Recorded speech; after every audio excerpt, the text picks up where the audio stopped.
If you care about humans, the planet, and animals, there are many reasons to consider a shift towards a plant-based diet.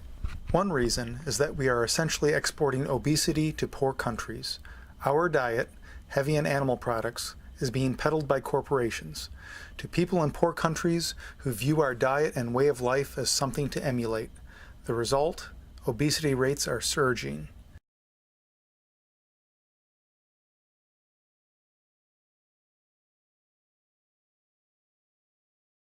The United States is falling out of love with fast food and is now trying to eat fresh. So now, fast food corporations are exporting their empty calories to other countries. 能激起舞 Nuestro futuro. Hoy es el gran día. Compra de una Big Mac ayudarás a la formación profesional. The pursuit of the global poor is by design. You make your product ubiquitous, you have signs everywhere, you put things on television. The result is big brand food corporations filling up on profits. Meanwhile, their newest customers are getting hooked on high-calorie meals and global obesity rates are rising. Latin America isn't the only place food companies are targeting. Asia and Africa have seen the wild expansion of fast food chains like KFC, McDonald's, Pizza Hut, and Burger King. Did you know there are more KFCs in China than in the US? KFC and its parent company Yum, Yum is actually the name of the company, have more than its fried chicken going for it. The brand has a certain prestige in developing countries because it's from a rich country, the US. KFC already has about 850 locations in South Africa, and it's expanding throughout Ghana, Nigeria, and sub-Saharan Africa. The spread of fast food is exacerbating the obesity crisis. In Ghana, 27% of adults are obese. That's nearly the same rate as the US. One solution is for us to begin to eat healthier food. A diet rich in fruits and vegetables, grains and legumes, and a little dessert. We can learn a lot from experts such as Brenda Davis, Dr. Caldwell Esselstyn, Dr. Michael Greger of nutritionfacts.org, and veganoutreach.org. We will discover there is an abundance of protein in plant foods, that we can thrive on a vegan diet, and maybe run an ultra.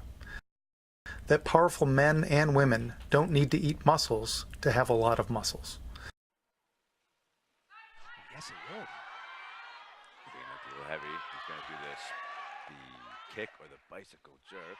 Oh my goodness, and he does it. He did more of a squat jerk that time. New record in the total and our national champion. Wow, I Barrett. can't believe it! People are improving their diets because they now understand what they eat influences their health, the environment, and the well-being of billions of humans and non-human animals. In a study of vegans, one participant, a registered dietitian, recalled questioning her deer hunting friend, "I don't understand how you can go into the woods with a big gun and shoot such a beautiful animal." The hunter fired back, "Just because you don't have the guts to pull the trigger does not mean you are not responsible for every animal that you buy that's camouflaged in cellophane at a grocery store."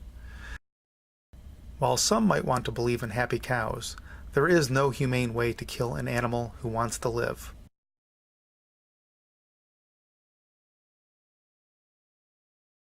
Slaughterhouse work is physically and spiritually damaging.